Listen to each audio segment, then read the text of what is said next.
الله أكبر الله أكبر الله أكبر الله أكبر أشهد أن لا إله إلا الله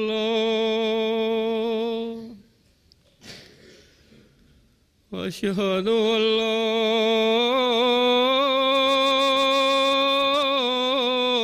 إله إلا الله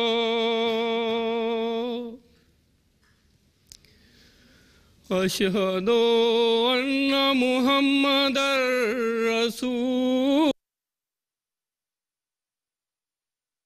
الله أشهد أن محمدا رسول الله حي على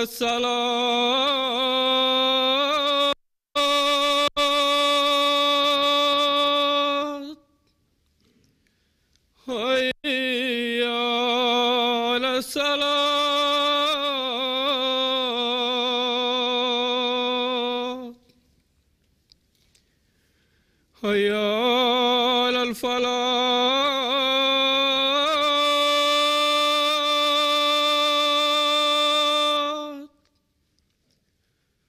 حي على الفلاح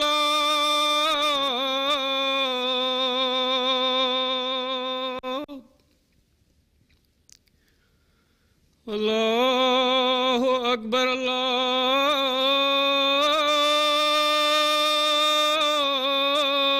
الله أكبر لا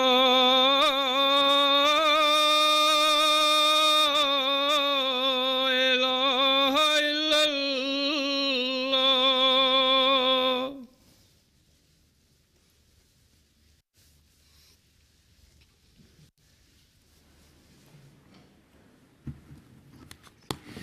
السلام عليكم ورحمة الله.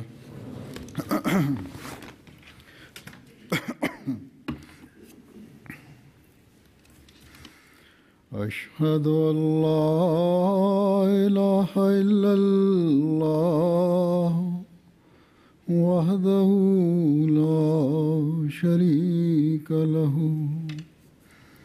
وأشهد أن محمدا عبده ورسوله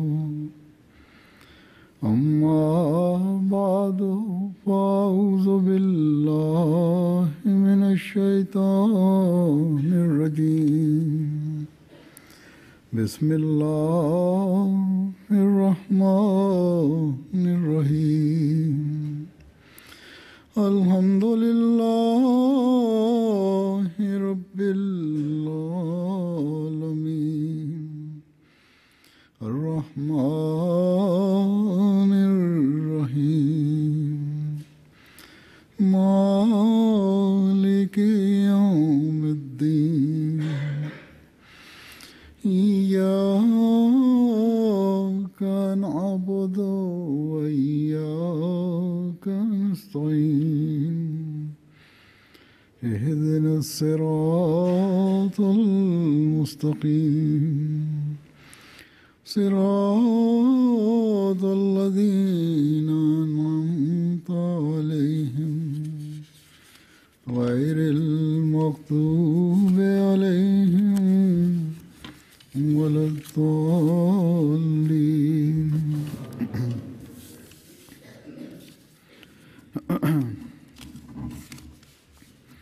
واعتصموا بحبل الله جميعا ولا تفرقوا واذكروا نعمة الله عليكم إذ كنتم أعداء فألف بين قلوبكم فأصبحتم بنعمته إخوانا وكنتم على شفا حفرة من النار وكنتم على شفا حفرة من النار فأنقذكم منها كذلك يبين الله لكم آياته لعلكم تهتدون ولتكن منكم أمة يدعون إلى الخير ويأمرون بالمعروف وينهون عن المنكر وأولئك هم المفلحون.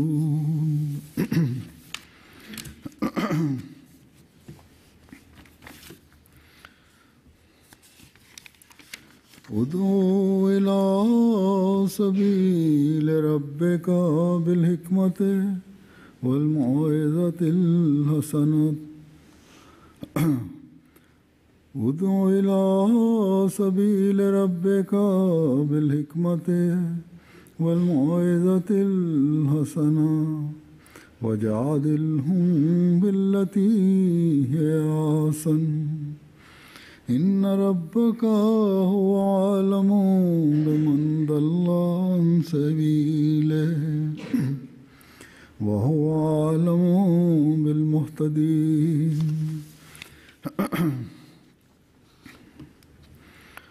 ये आयत सूरह अल Es beginnt die Übersetzung der Freitagsansprache von Hazur Aqdas. Hazur sagt, das sind die Verse aus dem Heiligen Koran, aus der Surah Al-Imran. Das sind die ersten beiden Verse gewesen. Die Übersetzung leitet: Er haltet am Seile Allahs fest und haltet euch vor Augen, was wie Allah euch gesegnet hat. Ihr wart gegenseitig euch Feinde, aber Allah hat euch zu Brüdern gemacht und hat euch verbunden. Ihr standet vor dem Rande des Feuers, aber Gott hat euch davor bewahrt, vor der Strafe des Feuers. So zeigt Allah seine Zeichen ganz offensichtlich und offenkundig für jeden, damit ihr euch bessert. Es soll so sein, dass ihr eine Gemeinschaft seid, die zu guten Dingen aufrufen, die von Schwierigkeiten, von schlechten Dingen und Schlechtigkeiten Abstand nehmen und dazu aufrufen, davon Abstand zu nehmen. Das sind diejenigen, die erfolgreich sein werden. In der Surah Al-Nahl, die Übersetzung des Verses lautet: Lade ein mit Wahrhaftigkeit und schöner Ermahnung. Gewiss, dein Herr ist derjenige, der all diejenigen kennt, die nicht auf dem Wege Allahs sind, und auch der Herr hat das beste Wissen, wie denjenigen, den Einzelnen Rechtsleitung widerfahren kann. Also sagt in der vergangenen Khutbah Jumma, am vergangenen Freitag wurde die Moschee in Spanien eröffnet, und zu diesem Thema hatte ich bereits, sagt Hazur, einige Dinge erläutert. Also sagt es, einige Abschnitte sind dabei übrig geblieben, einige Themen wurden nicht angesprochen, dazu heute weitere Details. Wir sehen in der weiten Welt, und der verheißene Messias a.s. hat auch dies so erklärt. Der verheißene Messias schreibt nämlich: In dieser Zeit hat unsere Gemeinde eine besondere Bedürftigkeit für Moscheen. Das ist ein Ort Gottes, und die Stadt, wo unsere Moschee errichtet ist, dann ist die Grundlage für den Erfolg der Jamaat dort bereits gelegt.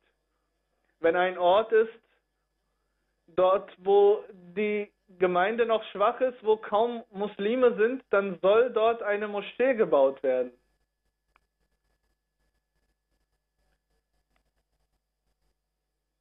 Dann wird Gott selbst die Muslime dahin führen und hinleiten.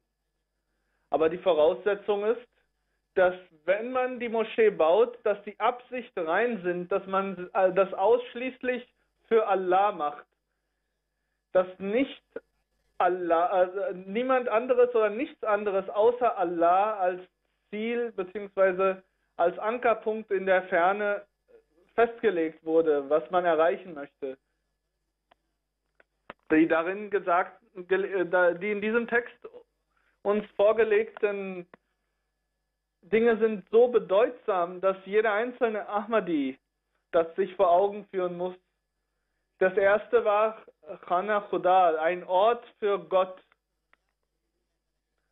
Das muss man ganz besonders hochschätzen, weil der Einzelne, jeder Ahmadi ist fest in dem Glauben, dass Allah existiert. Das ist die Grundvoraussetzung überhaupt. Dann ist es auch notwendig, dass er den Ort seines Gedenkens belebt und respektiert. Neben dem Gebet wird der Einzelne auch dazu aufgerufen sein und sich das vergegenwärtigen automatisch, dass er nicht nur Allah gegenüber seine Pflichten erfüllt, sondern auch den Menschen gegenüber. Der verheißene Messias hat in Bezug auf die Moscheen erklärt, die Mitglieder der Jamaat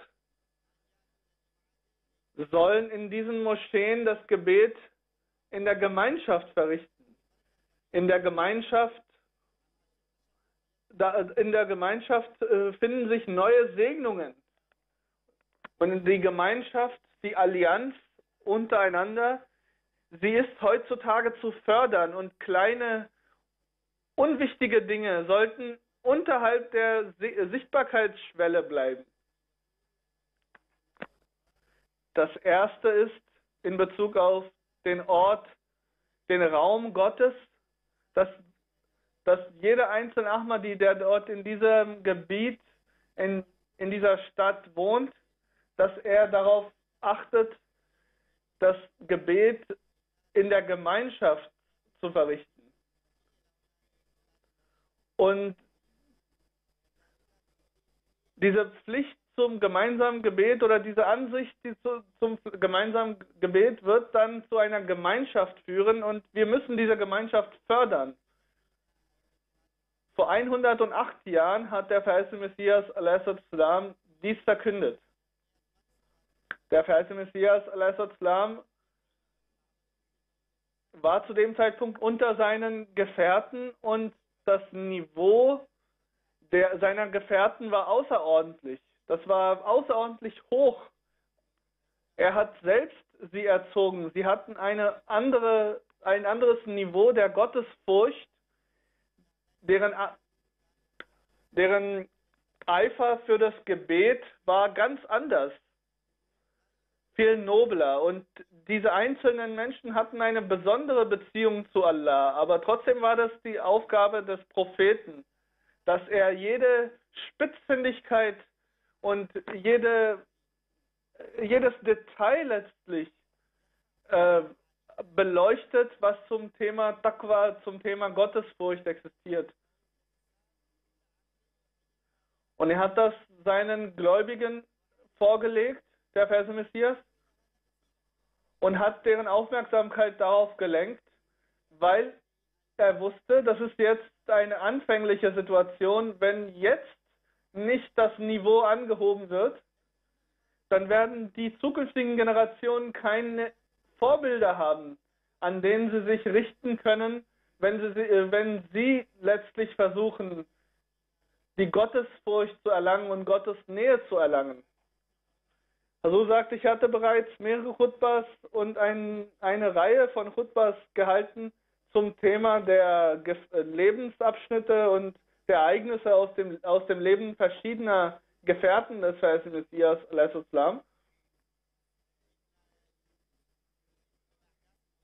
Aber nicht alle wurden bis jetzt genannt, aber all diejenigen, die bereits eine Erwähnung in den Khutbahs jetzt gefunden haben, wir wissen, dass sie gottesfürchtig waren und dass sie Erfahrungen mit Gott gemacht haben. Und besonders diejenigen, die ihre Nachfahren sind, auch die Nachfahren heute in Spanien von diesen Gefährten des verheißenen Messias, sie sollten versuchen, auf den Fußstapfen ihrer Vorväter zu treten.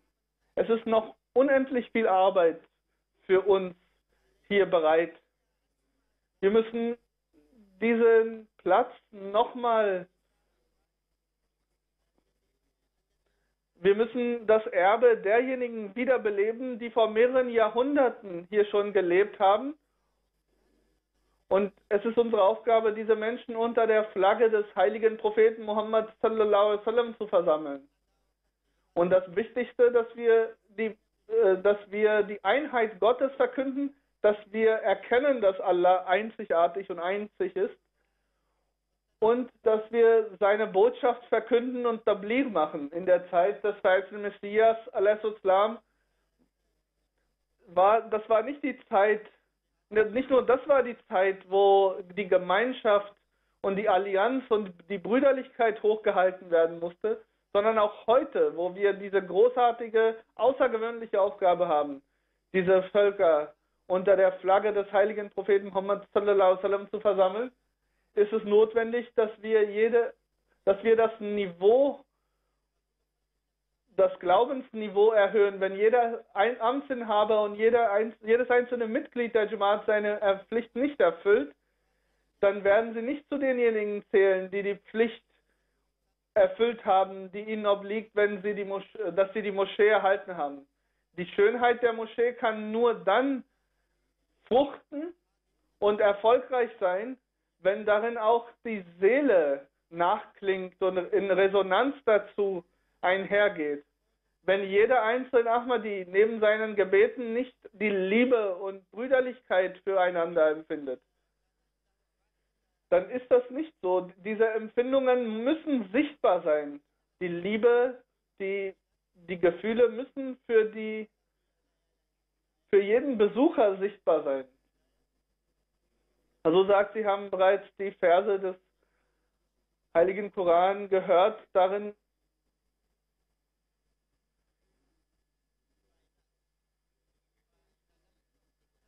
heißt es, dass ihr euch zu einer Gemeinschaft versammeln sollt. Jede einzelne Anordnung Allahs ist wichtig für einen wahrhaftigen Mu'min, rechtgeleiteten Menschen.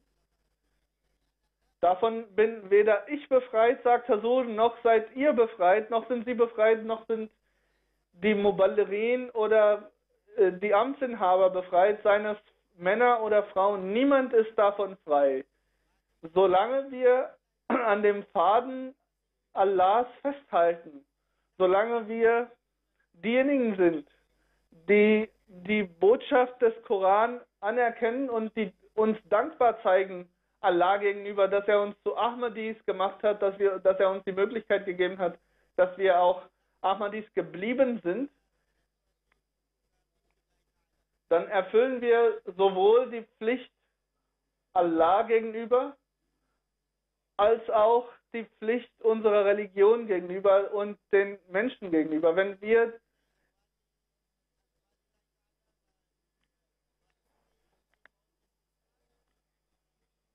Dann sind wir auch diejenigen, für die es zulässig ist, dass sie Allahs Wohlgefallen und Segnungen dafür erlangen.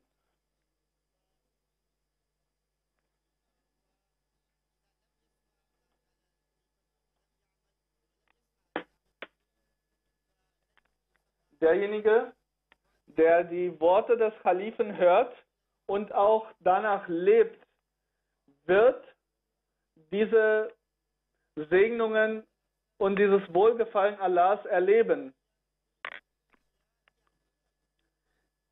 Der verheißene Messias, a.s., das Khilafat und alle anderen Mittel und Wege, die Allah uns offen hält, sind Teil dieses Seils, Teil dieses Fadens von Allah, und daran müssten wir festhalten. Jeder einzelne Ahmadi muss sich das vor Augen führen, dass er sich an die Geliebten Allahs richtet. Erst dann wird das von den Worten in die Tat umgesetzt, wenn gegenseitige Liebe existiert, wenn zueinander die Liebe zu Brüderlichkeit wird. Nur dann werden die Ahmadis die rechtgeleiteten Menschen sein, und der einzelne Ahmadi kann zu denjenigen zählen, die vor der Gefahr und vor der Strafe des Feuers bewahrt bleiben. Wenn er sich rein hält und sauber hält, wenn er von jeder Art von Egoismus und Egozentrik Abstand gewinnt, wenn er nur für die Erfüllung der Anordnung Allahs dass die Einzelnen sich gegenseitig schätzen und respektieren, dann werden sie zu den richtigen Ahmadis zählen. Versuchen Sie, Ihre Gedanken danach zu richten. Versuchen Sie, Ihre Taten und Ihre Gedanken, Ihre Worte an diese Worte anzupassen, an dieses Ziel auszurichten. Wenn wir zu denjenigen zählen, die dies schaffen, dann können wir lauthals verkünden: Kommt, o ihr Menschen, hier werdet ihr das Licht Gottes finden. Das ist ein Abschnitt aus einem Gedichtvers des Versen Messias, a.s. Ein großer Teil der Menschen heute haben sich von der Religion abgesagt. Die meisten sind heute auch von der Existenz Gottes, besonders in den westlichen Ländern, sind von der Existenz Gottes nicht mehr überzeugt und leugnen sie. Allerdings ist Spanien ein Land, wo eine große Zahl der Bevölkerung an die Allmacht Gottes glaubt. Vor 2 Tagen gab es ein Treffen mit dem Vorsitzenden des Städterates von Valencia, und er hat gesprochen mit außerordentlicher Inbrünstigkeit und auch Trauer, dass die Menschen sich von der Religion entfernen und dass es notwendig ist, die Menschen wieder zurück zur Religion zu führen. Die Menschen sind an dem Materialismus ausgerichtet, meistens, aber hier habe ich gesehen, sagt Herr Suriaktis, auch in der auch in der Szene der Politik gibt es Menschen, die sich darum bemühen und die dafür ein Gefühl haben, dass die Religiosität unter den Menschen bleiben soll. Also sagt, natürlich hat Allah verkündet, dass die Religion heute, die einzige Religion heute, die Menschen zu Allah führen kann, der Islam ist. Keine andere Religion kann dies. Noch ist in dieser Religion eine Wahrheit und Wahrhaftigkeit vollständig zu finden. Es ist bloß Allah, der die Möglichkeit hat, jeden einzelnen Menschen so zu lenken, wie er das wünscht. Aber diejenigen, die Geliebten Allahs, an den Geliebten Allahs festhalten und denen Allah seinen Weg gezeigt hat, das sind die Ahmadis. Wenn wir anfangen, Kleinigkeiten uns vor Augen zu führen und deswegen unsere Einheit dabei gefährden, die Dinge und die Aufgaben, die uns obliegen und unserer Verantwortung sind, von diesen Aufgaben uns entfernen, dann müssen wir uns dafür vor Allah verantworten. Also sagt, ich hatte bereits vor Tagen verkündet, dass tausende Spanier vor mehreren Jahrhunderten, die letztlich Muslime waren, davon waren es Tausende, die jetzt wieder in den Islam eintreten. Aber sie wissen nichts über die wahre Form des Islam. Es ist unsere Aufgabe, sie darüber zu informieren, was die wahre Form des Islam ist. In Europa, in den verschiedenen westlichen Ländern gibt es sehr viele Muslime, die im Zuge ihrer Suche nach Spiritualität in den Islam eingetreten sind. Aber die Ulema, die Gelehrten des Islam, haben sie auf nicht zu dem Ziel geführt, was sie gesucht haben, tatsächlich gesucht haben.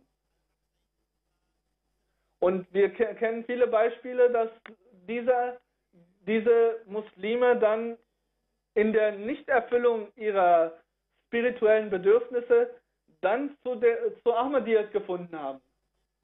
Durch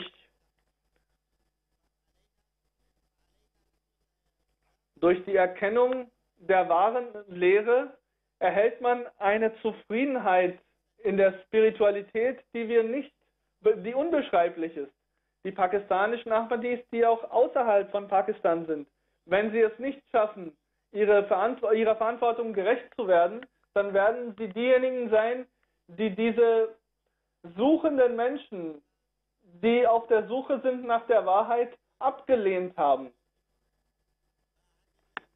Also sagte ich, hatte bereits von dem Empfang hier gesprochen. In diesem Empfang haben wir, das war ein kleines Programm gewesen und da wurden verschiedene Inhalte mitgeteilt. Ein Thema war auch Spiritualität und Religion. Da war eine Dame gekommen, sie hatte ein Kopftuch. Und Hazur sagt, ich habe sie gefragt, sie sehen aus wie eine Spanierin. Aber sie meinte, ja, nee, ich bin Muslima.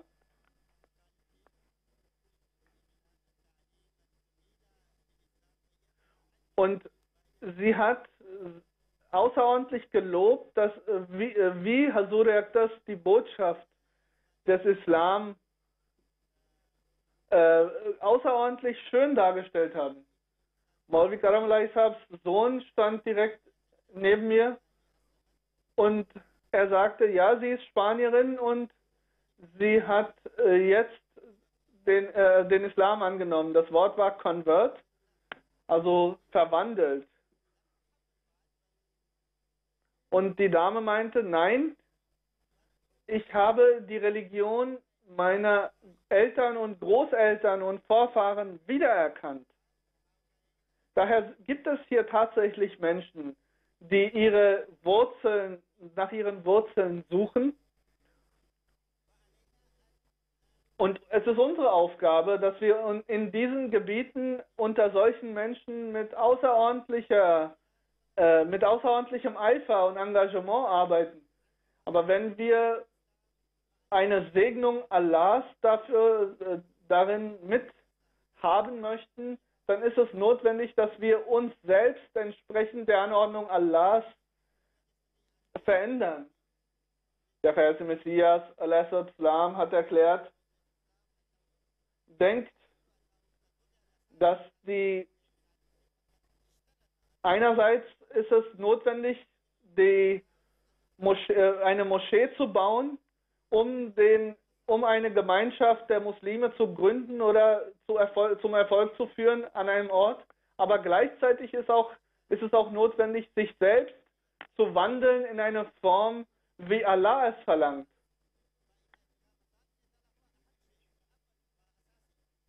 Und das Wichtigste ist, dass wir die Anordnungen, dass wir den Befehlen Allahs Gehorsam leisten. Wenn wir jenseits unserer Persönlichkeit und unseres Egoismus darüber nachdenken und handeln, dann werden wir von der Masjid Rahman in Pedroabad und der Moschee in Valencia außerordentliche Segnungen erfahren. Es gab hier den Empfang, es war sehr groß, und auf dieser Ebene war das der erste Empfang der Jamaat in Spanien. Außer uns war eine große Anzahl von Politikern, von Beamten und Akademikern und gebildeten Menschen, und sie haben alle eine sehr besondere Botschaft mitgenommen. Sie sagten alle, wir haben zum ersten Mal die wahre Form des Islam erkannt, und manche meinten auch, wir gehörten zu denjenigen, die man Atheisten nennt. Wir erkennen nicht mal die Existenz Gottes an, aber wir haben sehr viel über Religion erfahren. Und Dr. Mansour hat erklärt, dass ein Bekannter von mir, er war sehr emotional geworden. Der so sagt, wenn es heute jemanden gibt, der die Schönheit der Religion und die Existenz und Wahrhaftigkeit Gottes verkünden kann, dann ist es die Gemeinschaft des weißen Messias, a.s.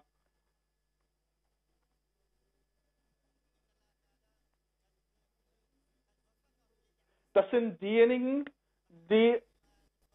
für die Allah vorgesorgt hat, dass sie an den Hablullah, an den Geliebten Allahs festhalten. In den Berichten wird das auch verkündet. MTA hat auch verschiedene Interviews aufgezeichnet und verschiedene Gäste haben bereits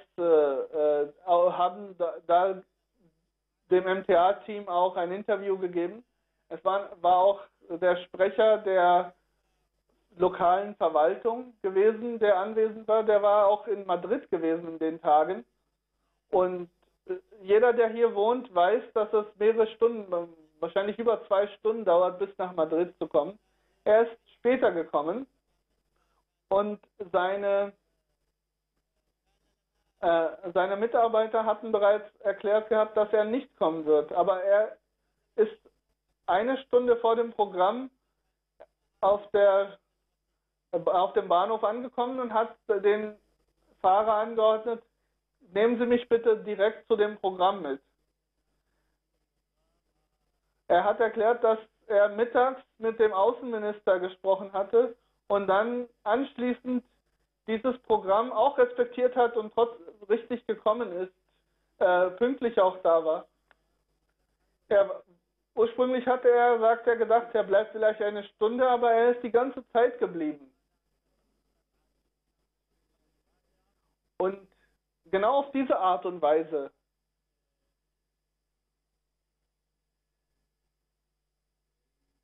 haben auch viele andere Menschen, die hierher gekommen waren, verschiedene Anwälte, Politiker, Ärzte, auch Mitglieder des nationalen Parlaments, alle haben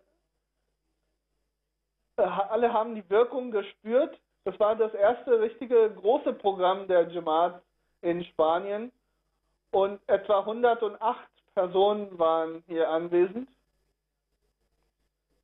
Es waren auch Nachbarn, die vorher gegen die Moschee gewesen waren. Von denen waren auch viele da. Und wenn sie auch noch Zweifel hatten in ihrem Herzen, die haben das diesbezüglich auch gesprochen. Aber nach dem Programm, das haben sie offen verkündet, sind diese Zweifel ausgeräumt worden. Also sagte ich, habe in meiner Ansprache das Thema die Rechte des Muslims gegenüber seinen Nachbarn als erstes angeschnitten. Und in Zukunft werden die Menschen mehr auf uns achten. Es ist notwendig, dass wir unsere Verantwortung verstehen und ihr gerecht werden. In den Versen aus dem Heiligen Koran, im 2. Vers der Surah Al-Imran, in dem ersten Vers war ja das Thema Gemeinschaft angesprochen. Und im 2. Vers ist es, da heißt es, unter euch soll es eine Gemeinschaft geben, die zu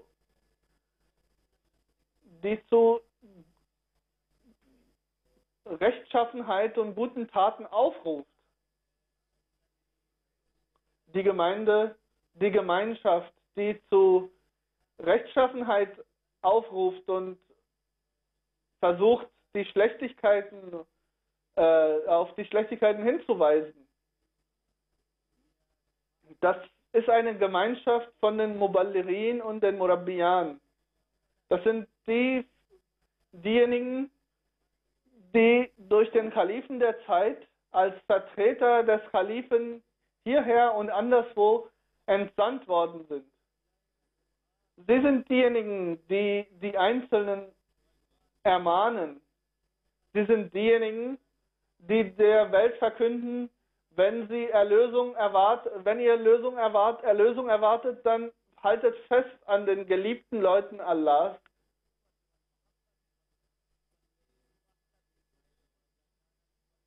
Und wenn die Muballighin und Murabbiyan nicht ein außerordentliches Niveau darin erreichen, wie können sie der Welt diese Botschaft verkünden?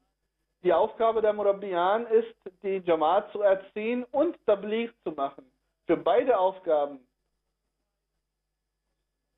ist es notwendig, eine außerordentliche Persönlichkeit zu zeigen, geduldsam zu sein und Gehorsam zu zeigen auf einem außerordentlichen Niveau. Integrität zu zeigen zwischen dem, was man sagt und das, was man tut.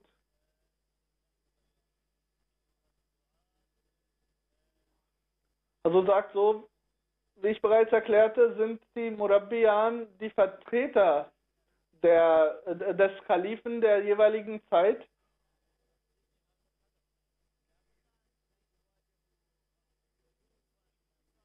Und manchmal werden die Mitglieder der Jamaat etwas tun oder etwas unterlassen, was sehr, sehr schnell zu persönlichen Empfindungen führen wird.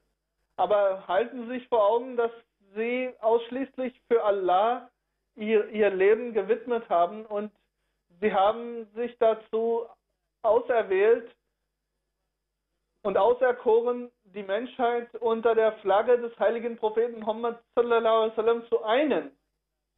Wenn das der Gedanke ist, dann gibt es nichts, was sie von ihren Bestrebungen, an ihrem Ziel zu kommen, stoppen kann. Die Unterstützung Allahs wird stets mit euch sein. Und der Eid, den sie geleistet haben, ihr Leben der Jamaat zu widmen, das wird vor euren Augen bleiben.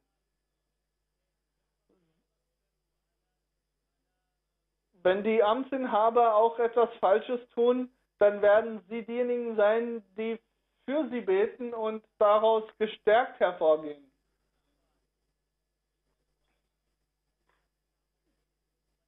Es ist ihre Aufgabe, nicht nur euch selbst und eure eigene Persönlichkeit vor der Gefahr und vor der Strafe des Feuers zu bewahren, sondern auch die Menschen. Zweitens kommt unter dieser Vers auch derjenige, der sich für die Jamaat, der seine Zeit für die Jamaat opfert.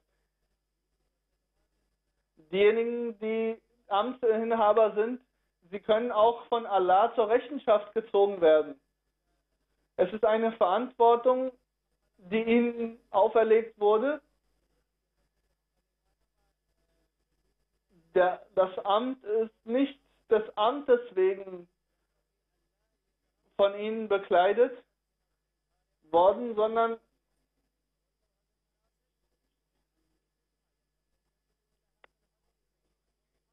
um dieser jeweiligen Aufgabe gerecht zu werden. Und die Vorbilder der Amtsinhaber sollen die Mitglieder der Jamaat entsprechend beeinflussen, positiv für sich gewinnen. Wenn sie das selbst nicht einhalten, wie können sie die anderen dazu aufrufen? Der andere wird antworten, kontrollieren Sie bitte selbst Ihre Zunge, verbessern Sie Ihre Religiosität und Spiritualität und sagen Sie wir dann erst was.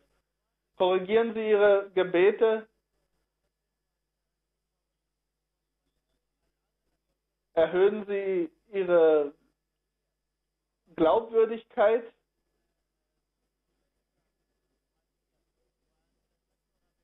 und erfüllen Sie Ihr Herz mit einer Liebe zur Religion. Und die Murabbiyan, die Vertreter des Kalifen sind, es ist die Aufgabe der Amtsinhaber, dass sie die auch respektieren. Versuchen Sie Ihr Leben danach zu formen, wie der Islam es verlangt. Nur dann können Sie zu denjenigen zählen, die zu guten Dingen aufrufen und von die Schlechtigkeiten abwehren. Besonders der Sadr Jamaat.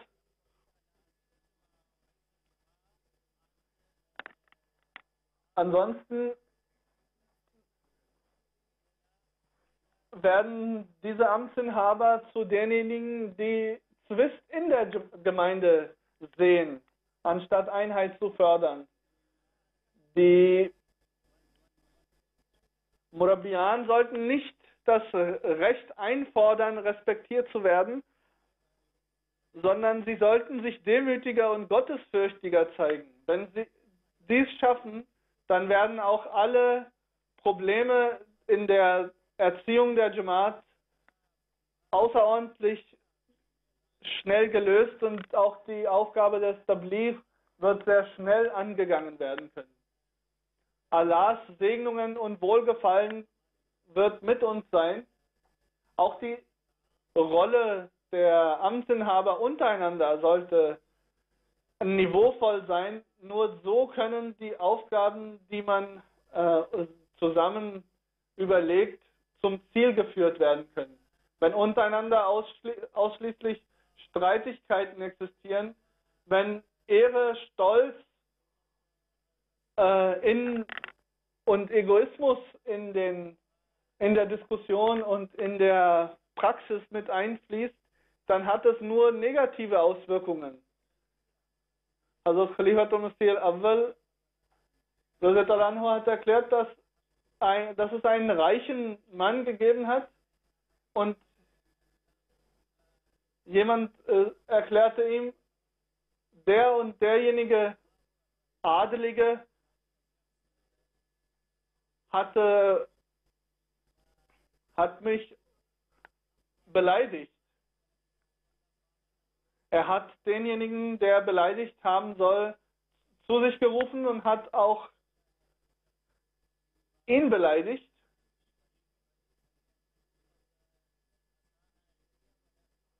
Und er antwortete, er hatte auch schon mich beleidigt gehabt und ich konnte das nicht aufhalten. Ich hatte die Geduld verloren.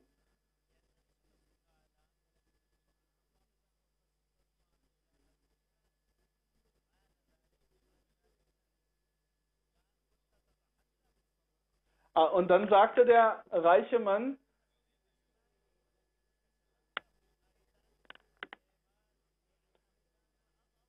ich habe dich auch beleidigt und du hast das ganz normal über dich ergehen lassen. Das heißt, es war nicht deine Geduld oder der Faden der Geduld, der geplatzt ist, sondern das war ausschließlich dein Egoismus, wo du gedacht hast, dass derjenige, den du gerade beleidigst, zu dem Zeitpunkt vorher, dass er weniger wert, dass er minder wert ist im Vergleich zu dir und du nur deswegen mit ihm so umgehen kannst. Daher sagt Hazur, man kann jede Form von Unheil nur abwenden, wenn wir uns alle gleichwertig empfinden.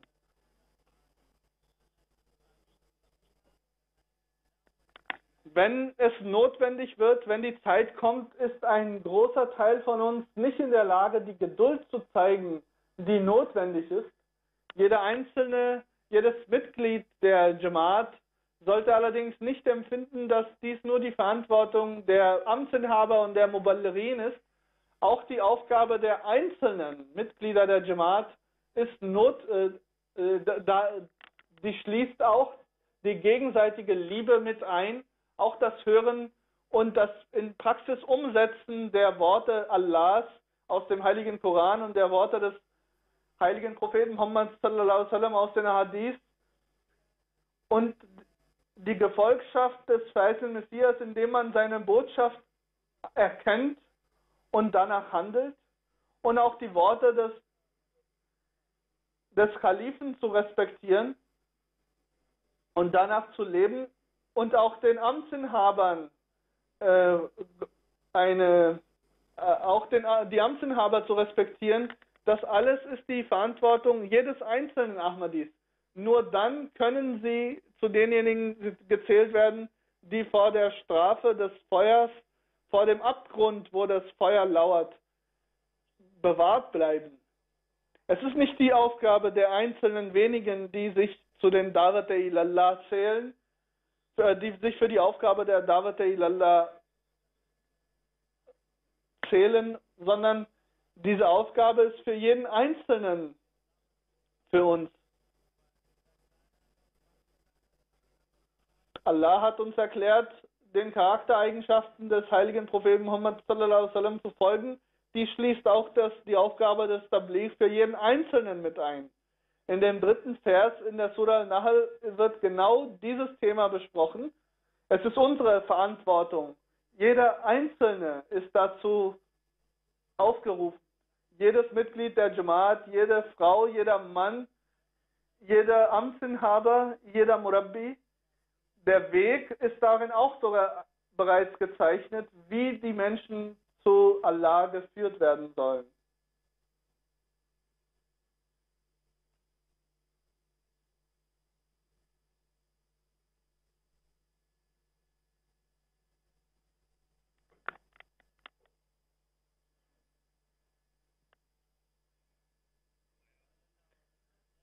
Da heißt es, mit Weisheit.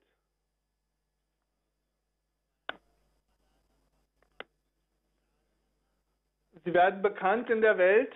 Mit der Errichtung der Moschee sind neue Wege des Tabligh eröffnet. Auch die Zeitungen haben angefangen, darüber zu berichten. Erkennen Sie die Weisheiten des Tabligh und schließen Sie diese Weisheit mit ein. Das hat besondere Bedeutung. Warum hat denn Allah dieses Wort in diesem Koranvers offenbart?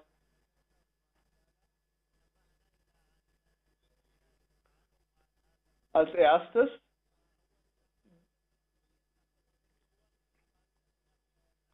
das erste ist, das Wissen über die Religion zu erweitern, die Argumente zu festigen. Die können nur durch den Koran und die Erklärungen zum Koran angeeignet werden.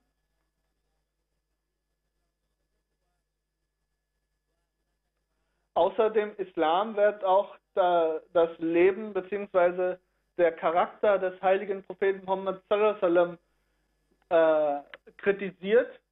Da ist es auch notwendig, sich darauf vorbereitet zu sein. In der Diskussion sollten auch keine Argumente angeführt werden, die bloß auf Kritik beruhen.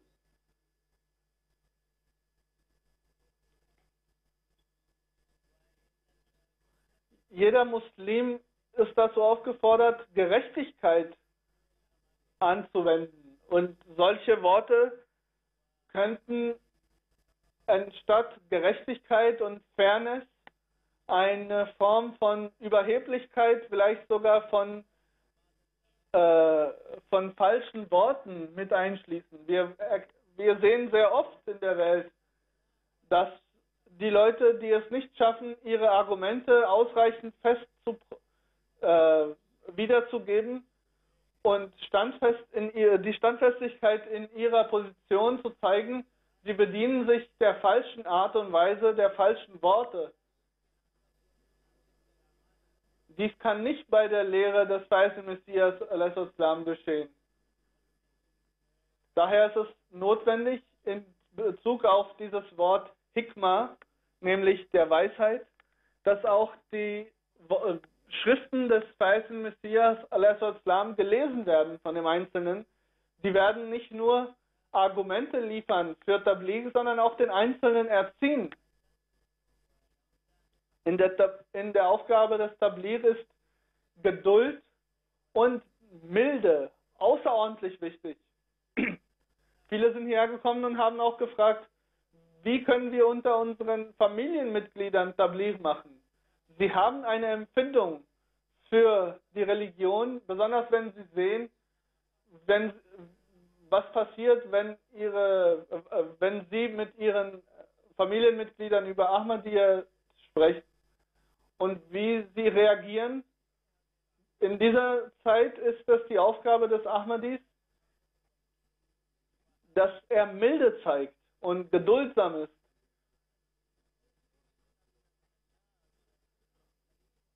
Viele Herzen werden von dieser Milde auch erweicht.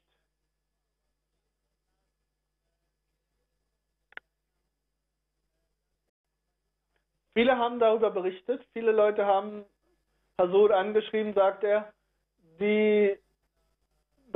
und haben darüber berichtet, dass sie versucht haben, in ihrer Familie Tabligh zu machen und ihre Geduld war fast am Ende, aber sie haben weiterhin Geduld gezeigt und waren weiterhin mild ihren Familienmitgliedern gegenüber und das hat gefruchtet.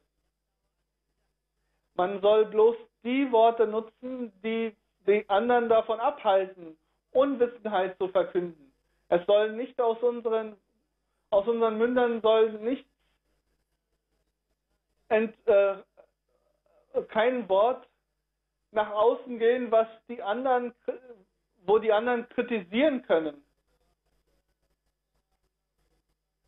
Heute ist das Dschihad mit dem Schwert abgeschafft. Wenn mit Argumenten und Weisheit gesprochen wird, dann werden die Herzen durch diese Argumente erweicht. Wenn der Einzelne das nicht zugibt, dass sein Herz erweicht worden ist, mindestens hört er auf, lauthals das Gegenteil zu verkünden.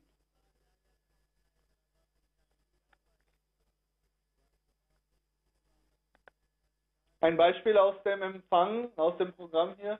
Es waren auch viele von anderen Religionen da und auch verschiedene nicht religiöse Menschen. Da war auch ein Mann und eine Frau, sie waren Ärzte gewesen und sie sagten, das sind die Worte der Religion und sie treffen unser Herz so, dass wir wünschen, dass wir weiterhören. Die Botschaft des Islam ist, dass wir sie in einer richtigen Art und Weise der Welt präsentieren, dass sie dann die Herzen beeinflussen. Die Wege, die uns eröffnet werden und die Plätze, die langsam frei werden, die müssen sie, jeder Einzelne, beschützen und die Verantwortung darüber auf sich nehmen. Weisheit schließt auch ein, dass man ausschließlich Wahrhaftes und Richtiges präsentiert. Für den Islam ist es nicht notwendig, dass man etwas verschönert präsentieren muss oder etwas auslassen muss. Was ist das für eine Weisheit, die sich der Lüge bedienen muss? Dort, wo die Lüge kommt, dort wird Fairness und Gerechtigkeit abgeschafft werden. Und dort, wo die Fairness abgeschafft wird, dort, wo keine Gerechtigkeit existiert, dort wird das Unheil einkehren. Und wenn das Unheil eingekehrt ist, dann wird dort der Islam nicht mehr bleiben. Die wahre Form der Lehre des Islam, wenn sie heute jemand verkünden kann, wenn sie heute jemand aufsagen kann, dann ist es der Ahmadi, dessen jedes einzelne Wort auf Wahrhaftigkeit und auch auf Wissen und Gottesfurcht fußt. Das ist die Verantwortung, der wir gerecht werden müssen. Allah hat uns erklärt, dass sie die Weisheit, sich der Weisheit bedienen sollen, einmal das Wissen erweitern, die Geduld oder den Horizont der Geduld erweitern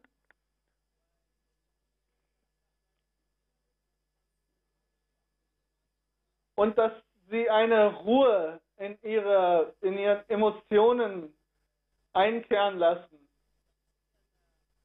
Eine gewisse Objektivität, die Voraussetzung ist für Tabligh.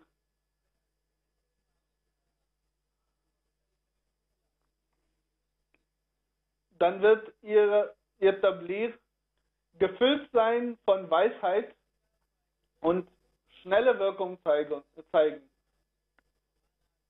Mu'izah Hasana bedeutet, das sind die Dinge, die die Herzen erweichen. Wenn man etwas mit der Weisheit tut, dann werden die Herzen definitiv erweicht. Sie wissen, welche Form, also welche Völker hier leben, wie sie leben. Wenden Sie diese Weisheit an. Allah hat gesagt, dass die Verkündung der Religion auch in einer Form stattfinden soll, dass die Herzen erweicht werden.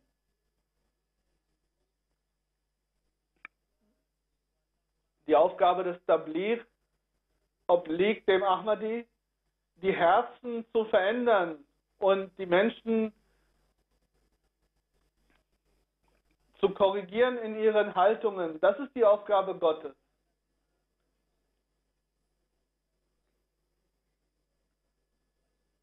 Die Argumente treffen nur dann zu, wenn man die Weisheit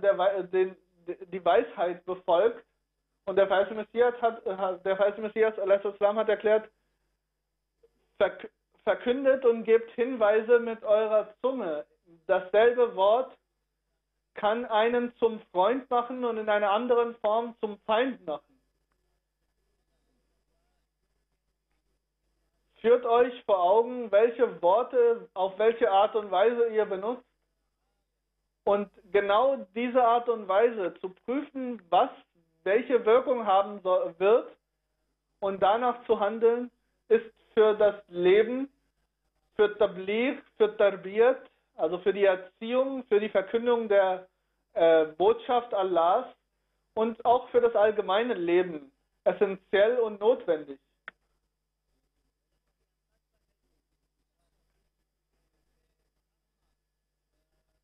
Es ist die Aufgabe der Jamaat, der Mitglieder der Jamaat, und es obliegt ihnen, wie sie als Einheit auf dem Feld des Tabligh agieren und bereits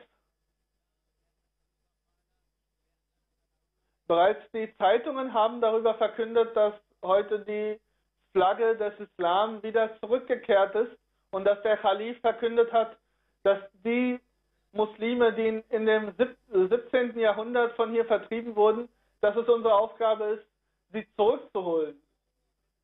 Prüfen Sie selbst, haben Sie in den letzten 30 Jahren etwas erreicht? Die Völker, die etwas erreichen wollen, sie werden nicht beruhigt, wenn sie unter Freunden, unter und solchen Empfängen sind und solche Zeitungsartikel lesen. Sie stellen sich nicht damit zufrieden. Sie überlegen neue Programme mit neuem Eifer, neuem Elan, versuchen sie neue Art und Weisen, das Tabligh zu finden. Und so lange sitzen sie nicht ruhig, solange das Ziel nicht erreicht wird. Es sind Kleinigkeiten manchmal, und all das spielt für sie aber keine Rolle. Sie sagen nicht, was hat der Emir Jamaat oder Sadr Jamaat über mich gesagt, sondern diejenigen, die erfolgreich sein wollen, sie sagen, das sind Kleinigkeiten, sie haben vor meinen Augen keine Bedeutung.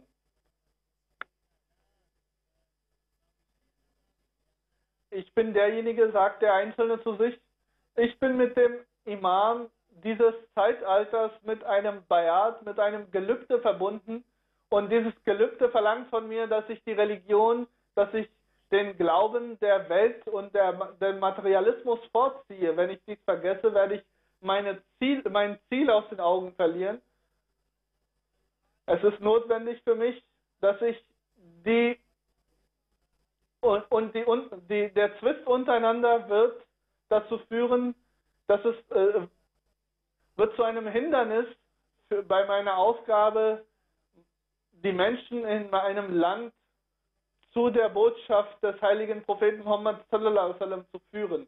Das ist die Empfindung des Einzelnen. Und derjenige, der das sagt, denkt auch, dass das falsche Reden hinterrücks falsche Reden über den Einzelnen auch falsch ist. Und damit werden sich die Tore der Reform und einer Revolution eröffnen. Unter den Ansar, unter den Lajna, unter allen ist es notwendig, dass sie ihre Zwist, das Unheil, was Fuß fasst, von den Wurzeln zu entreißen. Also sagt, ich habe in der vergangenen Freitagsansprache die Anzahl der Betenden für diese Moschee erwähnt. Hier können allerdings mehr als 600 Alhamdulillah nahmaduhu wa nasta'inuhu wa nastaghfiruhu wa nu'minu bihi wa natawakkalu alayhi wa na'udhu billahi min shururi anfusina wa min sayyiati a'malina. من يهده الله فلا مضل له ومن يضلله فلا هادي له ونشهد أن لا إله إلا الله ونشهد أن محمدا عبده ورسوله. एक दुआ की तारीफ भी करना चाहता हूँ हमारे एक मुखलिस अहमदी दोस्त नवाब शाह के उनको गुज़श्ता